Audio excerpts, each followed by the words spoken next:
पत्ता पत्ता झरना सीखा तब जाकर मधुमास लिखा, जिसने जितनी पीड़ा झेली उतना ही इतिहास लिखा।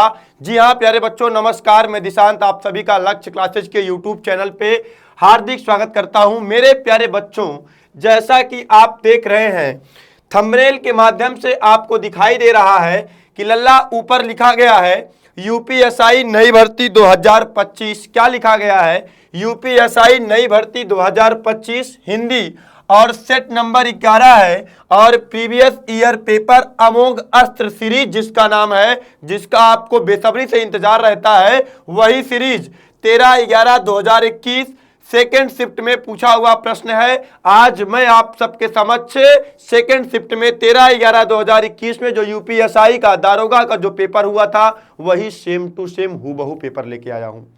लल्ला, मैंने आपसे वादा किया है कि हम आपको 2021 में आए हुए 58 सेट की सॉल्विंग कराएंगे, जिसमें आज हमारा सेट नंबर 11 लॉन्च हो रहा है।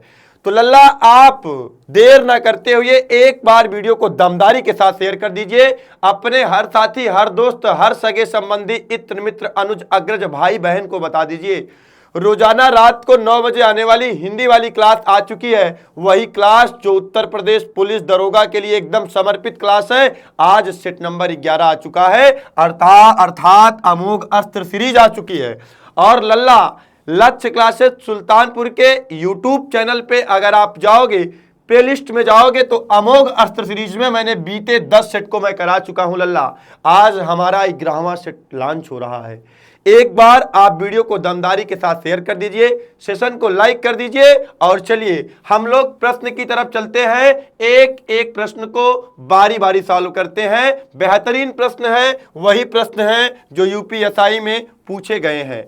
पहला प्रश्न आपसे कह रहा है, मागधी अपभ्रंश से संबंधित भाषा इनमें से कौन सी है? आपको जवाब देना है कमेंट के माध्यम से। आप मुझे जवाब देके बताइए, मागधी अपभ्रंश से संबंधित भाषा इसमें से कौन सी है? क्या ब्रज है, बंगला है, अवधी है और बांगरू है? तो लल्ला, आप भी जानते हो कि मागधी अपभ्रंश से संबंधित भाषा कौन सी है लल्ला, तो आप भी जानते हो कि B is the right answer कौन है? बंगला है। चलिएगा अगले प्रश्न की तरफ मूव करते हैं। देखिए, बहुत बेहतरीन सा प्रश्न है।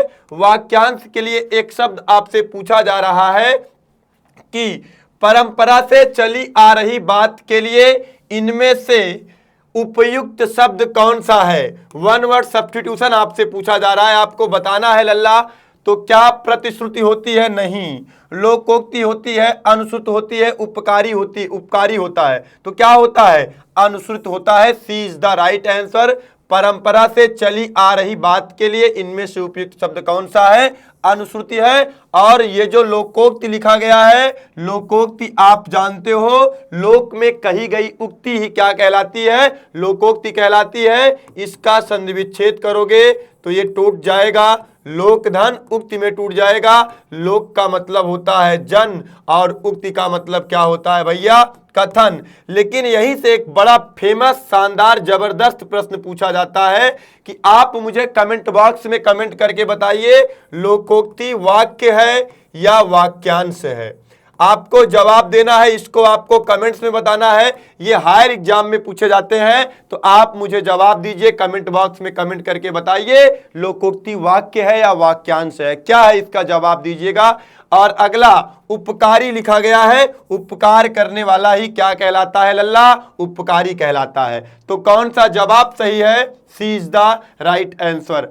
अगले प्रश्न की तरफ मूव करते हैं। प्रश्न संख्या 3 देखिएगा। 3 आपसे क्या कह रहा है? इनमें से शुद्ध शब्द कौन सा है? आपको जवाब देना है, इनमें से शुद्ध शब्द कौन सा है? तो अध्येता लिखा गया है, अधियेता लिखा गया है, अध्यात्म लिखा गया है, अध्येता लिखा गया है। तो ये अध्येता, अध्ययन के समीप रहने वाले को ही क्या कहते हैं? अध्येता। अर्थात किसे कहा जाता है? पाठक को ही क्या कहा जाता है लल्ला? मतलब पढ़ने वाला जो होता है उसे ही अध्येता कहा जाता है। डी वाला जवाब आपका वर्तनी की दृष्टिकोण से सबसे शुद्ध और सटीक जवाब है। तो D is the right answer. लल्ला, एक बार आप वीडियो को दमदारी के साथ शेयर कर दीजिए। क्लास स्टार्ट हो चुकी है, अपने हर साथी को बता दीजिए, अपने हर दोस्त को बता दीजिएगा भैया। चलो अगले प्रश्न की तरफ मूव करते हैं। प्रश्न संख्या 4 लिखा गया है। 4 में क्या कह रहा है भैया, आपको जवाब देना है इनमें से कौन सा शब्द तत्सम शब्द है। तो लल्ला आक अपने आप में तद्भव शब्द है और आंत भी अपने आप में तद्भव शब्द है, और अंजलि जो है ये वर्तनी के दृष्टिकोण से गलत लिखा गया है, जबकि ये क्या होना चाहिए भैया, अंजलि होता तब ये क्या हो जाता लल्ला, आप बताओ, जवाब दे दो आप। ये तो गलत ही लिखा गया, इसको आप पहले ही छोड़ दो। अब इनमें से आपको बताना है तत्सम शब्द कौन सा है। तो लल्ला यहाँ पे आंत लिखा गया है, तो ये आंत यहाँ पे अनुनासिक आया है, तो अनुनासिक आप सदैव जानते हो कि क्या होता है, तद्भव होता है। और ये जो अंक लिखा गया है, यही अंक अपने आप में क्या है, तत्सम शब्द है। सी इज द राइट आंसर। अगले प्रश्न की तरफ मूव करते हैं। प्रश्न संख्या 5 देखिएगा। 5 कह रहा है, प्राचीन काल में जनक महाराजा विदेह में राज करते थे। मिथिला विदेह की राजधानी थी। मिथिला नगरी में राजमहल के आसपास कोई 1000 सन्यासियों की पड़ कुटियां थी। मिथिला के सिंहासन पर बैठने के बावजूद जनक को फकीरी का शौक था। लल्ला देखो किसका शौक था भैया, फकीरी का शौक था। कहा जाता है कि महाराज जनक ज्ञानी थे, वे इस तरह राजकाज चलाते थे मानो स्वयं परमात्मा के विनयशील सेवक है। किसके भैया, परमात्मा के विनयशील सेवक हैं। सुबह से शाम तक सारे राज्य का प्रबंध करते, शत्रुओं का पता करते, अपराधी को दंड देते, लोक कल्याण के उपाय करते, और इतना सब कुछ करने पर भी किसी सांसारिक कार्य में लिप्त नहीं होते थे। इतना सब कुछ करने के बाद भी किसी सांसारिक कार्य में लिप्त नहीं होते थे, इसलिए लोग उनको विदेह जनक कहते थे। चलो एक एक प्रश्न का जवाब देना है। उपर्युक्त गद्यांश के अनुसार महाराज जनक का क्या शौक था, अमीरी का या फकीरी का, किसी का नहीं, बाबागिरी का। तो अंडरलाइन मैंने किया है, गोले के अंदर डाला है लल्ला, किसका शौक था, फकीरी का। अगला देखिएगा, 6 क्या कह रहा है, उपर्युक्त गद्यांश के अनुसार महाराजा जनक का परमात्मा से कैसा संबंध था। आपको जवाब देना है, पुत्र का, दास का, सेवक का या विनम्र सेवक का। किसका था भैया, विनम्र सेवक का। इसको भी मैंने गोले के अंदर डाला है गद्यांश में, आपने देखा था अभी। अगले प्रश्न की तरफ मूव करो। 7 नंबर क्या कह रहा है, सब कुछ करने के बाद भी राजा जनक किसी कार्य में लिप्त नहीं होते थे, अर्थात सांसारिक कार्य में लिप्त नहीं होते थे। लास्ट में जिसको मैंने गोले के अंदर डाला लल्ला, उसको यही डाला कि किस कार्य में नहीं लिप्त होते थे भैया, सांसारिक कार्य में नहीं लिप्त होते थे। ये सब ऑप्शन क्या है लल्ला, गलत है। चलो अगले की तरफ चलते हैं। प्रश्न संख्या देखिएगा 8 क्या कह रहा है, बाधा था विध को किसने, इन काली जंजीरों से मणि वाले फड़ियों का मुख क्यों भरा हुआ हीरों से। भैया कह रहा है मणि वाले फड़ियों का मुख क्यों भरा हुआ हीरों से। तो कौन सा अलंकार है, जवाब दे दो। उत्प्रेक्षा अलंकार में आप जानते हो, मन मानऊ जन जानऊ जनऊ, इक और निश्चय ही जान पड़ता है, ये सब आता है। तो वहां पे कौन सा अलंकार होता है, उत्प्रेक्षा अलंकार होता है। ऐसा कुछ इसमें है नहीं। विरोधाभास भी अलंकार है नहीं। क्या श्लेष अलंकार है, जहां पर एक शब्द एक बार आए। किसी प्रस्तुत कोई भी काव्य हो, उसमें अगर शब्द एक बार आता है लेकिन प्रसंगानुसार उसका अर्थ अलग अलग हो, अर्थात एक ही शब्द अनेक ही अर्थ, तो वहां पे श्लेष अलंकार होता। ऐसा कुछ इसमें कहा नहीं गया है। तो यहाँ पे कौन सा अलंकार है भैया, अतिशयोक्ति अलंकार है। अतिशयोक्ति का आप संधि विच्छेद करोगे तो ये टूट जाएगा किसमें, अतिशय धन उक्ति में टूट जाएगा। अतिशय का मतलब होता है लल्ला क्या, बढ़ा चढ़ाकर। अतिशय का मतलब बढ़ा चढ़ाकर, उक्ति का मतलब क्या होता है, कथन। किसी कथन को बढ़ा चढ़ाकर कहना ही क्या कहलाता है, अतिशयोक्ति कहलाता है। जैसे कहा जाता है, तू धरती पे चाहे जहां भी रहेगी, तुझे तेरी खुशबू से पहचान लूंगा, अगर बंद हो जाएंगी तेरी सांसें, तुझे तेरी धड़कन से पहचान लूंगा। तो लल्ला ये सब क्या है, ये अतिशयोक्ति अलंकार है, ऐसा कुछ है वह नहीं। ठीक है, चलो अगले प्रश्न की तरफ मूव करते हैं। प्रश्न संख्या 9 देखिएगा। 9 क्या कह रहा है, इनमें से कौन सा शब्द नदी का पर्यायवाची नहीं है। आपको जवाब देना है कि कौन इसमें से नदी का पर्यायवाची नहीं है। देखो भैया, सरिता भी नदी का पर्यायवाची है और आपदा भी नदी का पर्यायवाची है, आपगा भी नदी का पर्यायवाची है, लेकिन निम्न जो है ये नदी का पर्यायवाची नहीं है और नहीं ही आपसे पूछ रहा है, इसलिए C is the right answer. But लल्ला अगर यहीं पर निम्न की जगह पे क्या होता, अगर निम्नगा होता तो ये लल्ला नदी का पर्यायवाची था, लेकिन है ये नहीं है, इसलिए सी वाला आपका जवाब क्या हो जाएगा भैया, सही हो जाएगा। चलो अगले प्रश्न की तरफ मूव करते हैं। देखिएगा अगला प्रश्न क्या है आपका, प्रश्न संख्या 10। इनमें से समष्टि का विलोम शब्द क्या है? बहुत लाजवाब, खूबसूरत और शानदार सा प्रश्न है। ये समष्टि जो है, इस समष्टि का विलोम क्या होता है? व्यष्टि होता है। अशिष्ट का विलोम क्या होता है लल्ला? शिष्ट होता है। और विशिष्ट का विलोम क्या होता है? सामान्य होता है। विशिष्ट का विलोम सामान्य, अशिष्ट का विलोम शिष्ट और व्यष्टि का विलोम भैया समष्टि होता है। अगले प्रश्न की तरफ मूव करते हैं 11। इनमें से हिंदी के प्रथम सूफी कवि कौन है? तो भैया इसमें से हिंदी के प्रथम सूफी कवि जो है वो मुल्ला दाऊद है, जिनकी रचना क्या है भैया? चंदायन है। किसकी रचना है? इन्हीं मुल्ला दाऊद की रचना है। B is the right answer. अगला प्रश्न देखिएगा, अनुनासिक स्वरों का उच्चारण स्थल कौन सा है? अनुनासिक स्वर जो होते हैं भैया वो जो है इनका जो जब उच्चारण हम करते हैं तो नाक और मुंह से हमारे हवा निकलती है, इसलिए कौन सा ऑप्शन सही है? ए वाला ऑप्शन सही है। ठीक है लल्ला। चलो अगले प्रश्न की तरफ चले। हाँ चलो ले चले तुम्हें प्रश्न संख्या 13 की तरफ। क्या कह रहा है? इनमें से किसकी रचना पृष्ठभूमि में सांप्रदायिकता की त्रासदी है?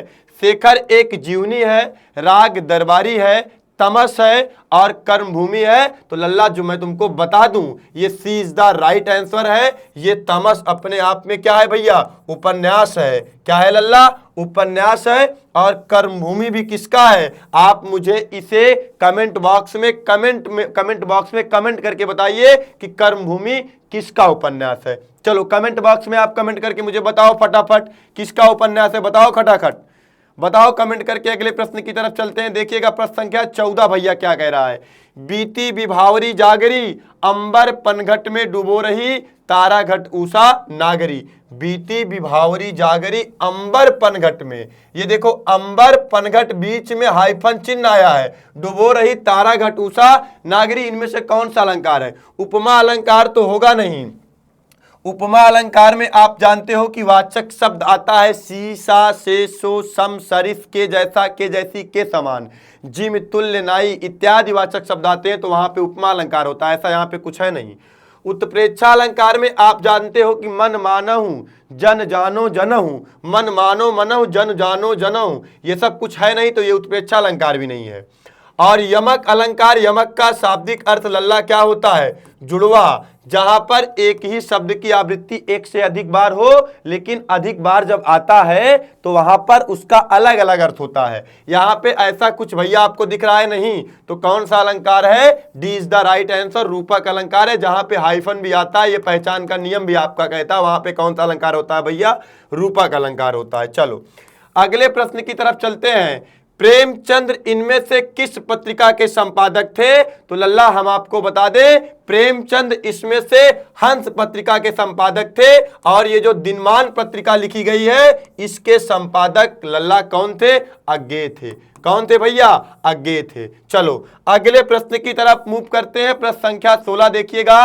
रामकृष्ण मिशन द्वारा संचालित किस पत्रिका का संपादन सूर्यकांत त्रिपाठी निराला ने किया था? रंगीला, मतवाला, सुधा और समन्वय। तो जो सबसे सटीक और लाजवाब जवाब है वो D is the right answer है। और अगले प्रश्न की तरफ मूव करते हैं। प्रश्न संख्या 17 देखिएगा। खेत रहना मुहावरे का अर्थ क्या है? खेत की रखवाली करना, खेत में काम करना या वीर गति पाना, इनमें से कोई नहीं, तो सी इज द राइट आंसर। क्या होता है भैया? वीर गति पाना। अगले प्रश्न की तरफ मूव करते हैं। प्रश्न संख्या 18 देखिएगा। बने रहिएगा हमारे साथ लल्ला, एक एक प्रश्न आपके लिए इंपॉर्टेंट है, क्योंकि उत्तर प्रदेश दरोगा की वैकेंसी आने वाली है और उस वैकेंसीज में ये इनका बहुत अहम रोल होगा। अगर आप 58 सेट सॉल्व करके जाओगे लल्ला तो आपके अंदर एक गजब का कॉन्फिडेंस होगा और आप आपको पता होगा कि प्रश्न कहां कहां से आने वाले हैं। एक एक प्रश्न पे आपकी नजर होगी, एक एक प्रश्न कहां कहां से कैसे कैसे बन रहा है, यह सब कुछ आप जान चुके होंगे, किसी भी चीज से आप अनजान नहीं होंगे। तो लल्ला मन तो आपका कहेगा कि वीडियो को स्किप करके चलो दूसरा काम करें, रील को स्क्रॉल करें, रील देखें, स्टेटस देखें, लेकिन नहीं, अभी आपका जो उचित और सही समय है वो पढ़ाई करने का समय है। हर चीज का लल्ला एक वातावरण होता है, जब जिस वातावरण का समय हो उस समय वही काम करना चाहिए। अभी जो आपका वातावरण है ये पढ़ाई का वातावरण है, अभी आप पढ़ाई करिए। जिस तरीके से आपके घर में अनाज फेंके रहते हैं लेकिन उनमें जमाव नहीं होता है जब तक उनका वातावरण नहीं आता है, आलू आपके घर में सालों पड़ी रहती है लेकिन जब उसका उचित वातावरण आ जाता है तो आलू अपने आप आपके घर में अंकुरित होने लगता है। इस तरीके से अभी आपका जो वातावरण है लल्ला वो पढ़ाई करने का वातावरण है, वीडियो को स्किप करने का वातावरण नहीं है। बने रहिए मेरे साथ, एक एक प्रश्नों की सॉल्विंग करिए, हम और तुम मिलकर मेहनत करेंगे और उत्तर प्रदेश दरोगा में तुमको क्या करना है, फतह करना है, झंडा गाड़ना है, एक सीट आपको पक्की करनी है लल्ला। चलो अगले प्रश्न की तरफ चलते हैं। भारत में भाषा के आधार पर सर्वप्रथम किस राज्य का गठन हुआ था? तो आप भी जानते हो, ये आप संविधान में बहुत बेहतरीन तरीके से पढ़ के आए हो। भारत में भाषा के आधार पर सबसे पहला राज्य सन 1953 में किसका गठन हुआ था लल्ला? आंध्र प्रदेश का गठन हुआ था। चलो अगले प्रश्न की तरफ मूव करते हैं। 19 देखिएगा, चंदायन 19 क्या कह रहा है भैया? चंदायन इनमें से किस लोक कथा पर आधारित है? तो आपको बताना है, क्या चनैनी पे आधारित है, या यूसुफ जुलेखा पे आधारित है, या लैला मजनू पर आधारित है, या सीरी फरहाद पे आधारित है? तो लल्ला चनैनी लोक कथा पर आधारित है। कौन? Chandayan is the right answer. और ये जिसका है, किसकी रचना थी भैया? आगे मैं तुमको बताया था, मुल्ला दाऊद। ठीक, चलो प्रश्न संख्या 20 देखिएगा, इनमें से कौन सा शब्द शत्रु का पर्यायवाची है? आपको बताना है। जो शत्रु का पर्यायवाची है लल्ला वो क्या है? अर्य है। और कुपात्र का विलोम क्या होगा लल्ला? सुपात्र होगा। कुपात्र का विलोम क्या होगा लल्ला?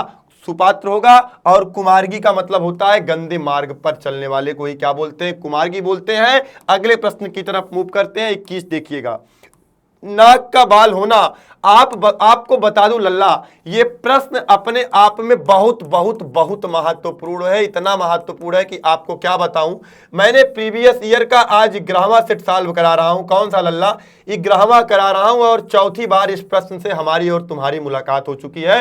तो नाक का बाल होना, अत्यधिक प्यारा होना या अत्यधिक समीप होना, आप कह सकते हो अत्यधिक प्यारा होना। D is the right answer. अगले प्रश्न की तरफ मूव करते हैं। 22 देखिएगा, इनमें से बादल का पर्यायवाची शब्द क्या है? आपको जवाब देना है। देखो लल्ला, हमने तुमको एक बात बताई थी, अगर तुमको याद हो तो। क्या वो बात तुमको याद है क्या? मैंने बताया था, यदि किसी शब्द के अंत में जा प्रत्यय के रूप में लगा है तो इसका सदैव अर्थ होता है क्या? जन्म लेने वाला। जा प्रत्यय के रूप में लगा है तो सदैव अर्थ होता है जन्म लेने वाला, और दा प्रत्यय के रूप में लगा है तो सदैव अर्थ क्या होता है? देने वाला, और गा प्रत्यय के रूप में लगा है तो सदैव अर्थ क्या होता है लल्ला? चलने वाला। ठीक है, ये तीन बातें आप जरूर याद रखिएगा। जा मतलब जन्म लेने वाला, किसमें? नीर में जन्म लेने वाला, अर्थात किसका पर्यायवाची है? नीरज जो है किसका पर्यायवाची है भैया? कमल का पर्यायवाची है। और नीरजा यामा दीपशिखा ये किसकी रचना है भैया? महादेवी वर्मा की ये रचना है, नीरजा यामा दीपशिखा। ठीक है। और अनिल, अनिल भैया किसका पर्यायवाची है? वायु का पर्यायवाची है। और इसी संबंधित एक शब्द और आता है, एक अनिल होता है और एक क्या होता है लल्ला? अनल होता है। अनल का मतलब भैया आग होता है और अनिल का मतलब क्या होता है भैया? वायु होता है। ये शब्द युग में पूछा जाता है। ठीक है। अगला देखिएगा, बचा क्या है? नीरद। नीरद का मतलब भैया होता है, नीर का मतलब नीर, दा मतलब लल्ला क्या होता है? दा मतलब देने वाला, नीर देने वाला अर्थात जल देने वाला। कौन? बादल। बादल की पर्यायवाची नीरद है। कौन सा जवाब सही है? पहला जवाब सही है। चलो अगले प्रश्न की तरफ मूव करते हैं। निम्नलिखित में कौन सा ऊष्म व्यंजन है? आपको जवाब देना है कौन सा ऊष्म व्यंजन है। आप जानते हो कि का से लेके मां तक के व्यंजन को क्या कहते हैं भैया? का से लेके मां तक के व्यंजन को भैया क्या कहते हैं? अस्पर्शी व्यंजन कहते हैं। और उस व्यंजन की श्रेणी में आपका ये तीनों सा आता है, सा और हा आता है। तो इसमें क्या है भैया? हा है। और चलिएगा अगले प्रश्न की तरफ मूव करते हैं। D is the right answer है 23 का। अगला देखिएगा, प्रश्न संख्या 24 क्या कह रहा है? इनमें से कौन सा शब्द बहुवचन है? लल्ला ये प्रश्न मैं तुमको और भी बार करा चुका हूं, ये भी बहुत अति महत्वपूर्ण प्रश्न है। प्राण अपने आप में क्या है, बहुवचन शब्द है। 24 का कौन सा ऑप्शन सही है, B is the right answer. आप भी अपना जवाब भैया कमेंट बॉक्स में देते रहिए, बने रहिए मेरे साथ। आप जब साथ रहते हो, जब वॉचिंग ज्यादा रहती है तो हौसला भी बढ़ता है और कुछ और बेहतर करने का इरादा भी करता है। तो कमेंट करते रहिए, वीडियो को लाइक करते रहिए, शेयर करते रहिए, चैनल पे नए हैं तो सब्सक्राइब करते रहिए, ये चैनल आपके लिए अत्यंत महत्वपूर्ण है लल्ला। अगले प्रश्न की तरफ मूव करते हैं। देखिए क्या लिखा गया है, इसमें से सही शब्द कौन सा है, कृतहन, कृतघन और कृतघन और इनमें से कोई नहीं, तो D is the right answer. जो शुद्ध शब्द होता है भैया वो क्या होता है, कृतघ्न होता है। और ये वाक्यांश के लिए एक शब्द होता है, किसके लिए होता है भैया, वाक्यांश के लिए एक शब्द होता है। उपकार को मानने वाले को क्या बोलते हैं, कृतघ्न बोलते हैं ना। और नहीं भैया, उपकार को ना मानने वाला, उपकार को न मानने वाला को ही क्या बोला जाता है भैया, कृतघ्न बोला जाता है। और वर्तनी की दृष्टिकोण से ये सही है, इनमें से कोई नहीं, D is the right answer. अगले प्रश्न की तरफ मूव करिए। 26 देखिए, इनमें से किस व्यंजन का उच्चारण तालु से है। आपको जवाब देना है कि इसमें कौन सा व्यंजन लिखा गया जिसका उच्चारण तालु से है। तो देखिए का, खा, गा, घा, अंगा, तो उच्चारण कहां से होगा भैया, कंठ से होगा। और टा, ठा, डा, ढा, इया लिखा गया है। टा, ठा, डा, ढा, इया पहले नंबर पे कावर, कावर का उच्चार स्थान कंठ। दूसरे नंबर पे चावर्ग, और चावर का उच्चार स्थान क्या होता है, ताल होता है, जिसे क्या कहा जाता है, उच्चारण स्थान में तालव्य कह दिया जाता है। देखो चा वर्ग में कुछ दिखाई दे रहा है, क्योंकि आपको तालु ही बताना है लल्ला। तो चा वर्ग में आप देखिए चा, छा, जा, ये जा आया है, तो सी इज द राइट आंसर। और मा वर्ग का उच्चार, माल जो लिखा गया है, ये पा वर्ग का 5वां अक्षर है, पा, फा, बा, भा, मा वर्ग का उच्चार स्थान क्या है भैया, ओष्ठ होता है। ठीक है। और ये जो टा वर्ग है, टा वर्ग का उच्चारण स्थान टा वर्ग नहीं है भैया, हाँ टा वर्ग है, काचा टा, टा वर्ग ही है। तो टा, ठा, डाढ़ा, अड़ा का उच्चारण स्थान क्या है, कंठ, कंठ के बाद तालु, का वर्ग का कंठ, चा वर्ग का तालु, काचा और टा वर्ग का उच्चारण स्थान क्या होता है भैया, मूर्धन्य होता है। क्या होता है, मूर्धन्य होता है। आओ सबका तुमको बता दें, देखो का वर्ग के अंतर्गत काखा, गाघा, अंगा आता है, इसका उच्चारण स्थान क्या होता है भैया, क्या होता है लल्ला, कंठ होता है। ठीक है। और चा वर्ग के अंतर्गत चाचा, जाजा, इया आता है, इसका उच्चारण स्थान क्या होता है लल्ला, तालव्य होता है। ठीक है। अगले नंबर पे का, चा के बाद टा वर्ग आता है, टा वर्ग के अंतर्गत टा, ठा, डाढ़ा, अड़ा आता है, इसका उच्चारण स्थान क्या होता है भैया, मूर्धन्य होता है। उसके बाद अगले नंबर पे ता वर्ग आता है, ता वर्ग का उच्चारण स्थान क्या होता है भैया, दंत, ता, था, दादा, ना का उच्चारण स्थान दंत। अगले नंबर पे पा वर्ग आता है, पा वर्ग का उच्चारण स्थान क्या होता है भैया, ओष्ठ होता है। क्या होता है, ओष्ठ, पाफा, बाबा, मा का उच्चारण स्थान क्या होता है, ओष्ठ। और प्रत्येक वर्ग का जो 5वां अक्षर होता है, अंगा, इया और अड़ा और ना और मा, इसका उच्चारण स्थान लल्ला नासिका भी होता है। चलो अगले प्रश्न की तरफ मूव करते हैं। 27 देखिएगा क्या कह रहा है, इनमें से कौन सा शब्द तत्सम है। ये देखो पंख, पारा, पवन, पकवान लिखा गया है। इसमें से पवन अपने आप में तत्सम शब्द है, इसका तद्भव जो होता है वो क्या होता है, पवन होता है। ये पंख अपने आप में भैया तद्भव शब्द है, इसका जो तत्सम होता है वो क्या होता है, पक्ष होता है। और पारा अपने आप में तद्भव शब्द है, इसका जो तत्सम होता है पारद होता है। पकवान अपने आप में तद्भव शब्द है, इसका जो तत्सम होता है पकवान होता है। क्या होता है, पकवान होता है। तो सी इज द राइट आंसर। अगले प्रश्न की तरफ मूव करते हैं। 28 रीतिकाल को श्रृंगार काल इसमें से किसने कहा है, तो लल्ला विश्वनाथ प्रसाद मिश्र ने रीतिकाल को श्रृंगार काल के नाम से जाना है। 29 देखिएगा, पहला ज्ञानपीठ पुरस्कार किस भाषा में किस लेखक को मिला था, तो आपको बता दें लेखक को मिला था, किस भाषा में मिला था आपको बताना है, तो मलयालम भाषा में मिला था। कब मिला था, 1965 में मिला था। कब मिला था लल्ला, 1965 में, और भाषा क्या थी, मलयालम भाषा थी। ठीक है लल्ला। अगले प्रश्न की तरफ मूव करते हैं। प्रश्न संख्या 30 देखिएगा, हिंदी इनमें से किस भाषा परिवार की भाषा है, तो लल्ला आपको भी पता है हिंदी इसमें से भारोपी परिवार की भाषा है। और आओ इससे जुड़ी हुई बात जान लेते हैं कि भारोपी परिवार में कौन कौन सी भाषा आती हैं। हिंदी आती है, अंग्रेजी आती है, देखो यहाँ पे लिखा गया हिंदी आती है लल्ला, संस्कृत आती है, रूसी आती है, अंग्रेजी आती है, जर्मन आती है, नेपाली आती है, ग्रीक आती है, व लैटिन आती है, आदि भाषाएं आती हैं लल्ला। अगर आपको प्रश्न बेहतर लग रहा है और आपके साथ मेहनत की गई है तो आप इसको स्क्रीनशॉट भी कर सकते हो, स्क्रीनशॉट ले लीजिए आप। चलो अगले प्रश्न की तरफ मूव कर रहे हैं। देखिएगा अल्लाह, प्रश्न संख्या 31, ये भी शानदार खूबसूरत जबरदस्त प्रश्न है। इसमें क्या कह रहा है भैया, इनमें से किस उपन्यास की पृष्ठभूमि आंचलिक है? तो लल्ला, ये जो मैला आंचल है इसकी पृष्ठभूमि क्या है? आंचलिक है। देखिए और भी मैं तुम्हारे लिए कुछ जरूरी चीजें लेके आया हूं। मैला आंचल और पृष्ठभूमि आंचलिक है, और इसके लेखक कौन है लल्ला? फणीश्वरनाथ रेणु है। अगले नंबर पे कर्म भूमि लिखा गया है, और ये राजनीति का है, और 1932 में, और इसके लेखक कौन है? प्रेमचंद है। मित्रों मरजानी, इसके लेखक कौन है? कृष्णा सोबती है। कृष्ण नहीं लल्ला, कृष्णा सोबती है। और कुरकुर स्वाहा, इसके लेखक मनोहर श्याम जोशी हैं। प्रश्न बेहद महत्वपूर्ण है, इरादा करता है तो स्क्रीनशॉट ले लीजिए। जवाब आपका कौन सा सही है लल्ला? तीसरा सही है, सी वाला। अगला प्रश्न देखिएगा, इनमें से भूगोल का विलोम शब्द क्या है? भूगोल का विलोम लल्ला आपको बताना है। भूगोल का विलोम लल्ला क्या होता है? खगोल होता है। ए इज द राइट आंसर। इतिहास का विलोम भैया क्या होता है? भविष्य होता है। इतिहास का विलोम भविष्य होता है। और आकाश का विलोम क्या होता है लल्ला? पाताल होता है। और अवन का विलोम क्या होता है लल्ला? अंबर होता है। अवन का विलोम अंबर, आकाश का विलोम पाताल, इतिहास का विलोम भविष्य, खगोल का विलोम लल्ला भूगोल होता है। चलो एक बार वीडियो को लल्ला दमदारी के साथ शेयर कर दो भैया। बता दो अपने हर दोस्त को, अपने हर साथी को, रोजाना रात को 8 बजे चलने वाली क्लास आ चुकी है। सर्वनाम कुल कितने भेद होते हैं? तो लल्ला आपको बता दे, 5 भी नहीं होता है, 8 भी नहीं होता है, 7 भी नहीं होता। होता क्या है? 6 भेद होते हैं। और सर्वनाम के जो 6 भेद हैं, वो पहले नंबर पे जो आता है वो आता है आपका पुरुषवाचक सर्वनाम। और दूसरे नंबर पे जो आता है भैया वो आता है आपका निश्चयवाचक सर्वनाम। और तीसरे नंबर पे जो आता है भैया वो आता है आपका अनिश्चयवाचक सर्वनाम।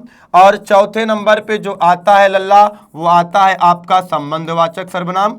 और 5वें नंबर पे जो आता है आपका वो आता है भैया प्रश्नवाचक सर्वनाम। और 6वें नंबर पे जो आता है लल्ला वो आता है क्या? आपका निजवाचक सर्वनाम। क्या आता है लल्ला? निजवाचक सर्वनाम आता है। तो सर्वनाम के कितने भेद होते हैं भैया? 6। सर्वनाम के कुल कितने भेद हैं? 6। और इस पुरुषवाचक सर्वनाम के भी कितने भेद होते हैं? 3 होता है। क्या क्या लल्ला? उत्तम पुरुष। क्या होता है भैया? उत्तम पुरुष। फिर क्या होता है लल्ला? मध्यम पुरुष। फिर क्या होता है भैया? अन्य पुरुष। उत्तम पुरुष के अंतर्गत क्या आता है लल्ला? मैं, हम आता है। मध्यम पुरुष के अंतर्गत क्या आता है? तू आता है, तुम आता है। और क्या आता है भैया? आप आता है। अन्य पुरुष के अंतर्गत या, वह, ये, वे और वो आते हैं। चलो अगले प्रश्न की तरफ मूव करते हैं। प्रश्न संख्या 34 देखिए क्या कह रहा है। इनमें से संचारी भावों की संख्या कितनी होती है? तो इस प्रश्न को मैं एक बार और लल्ला सॉल्व करा चुका हूं। संचारी भावों की संख्या कितनी होती है? 33 होती है। जिनका जन्म पहले हुआ हो उसके लिए वाक्यांश के लिए एक शब्द क्या होता है भैया? अग्रज होता है। अग्र का मतलब आगे और पश्च का मतलब पीछे।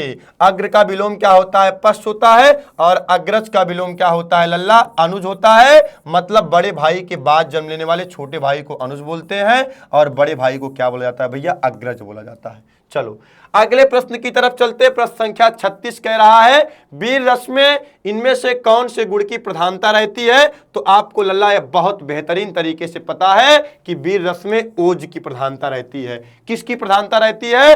ओज की प्रधानता रहती है।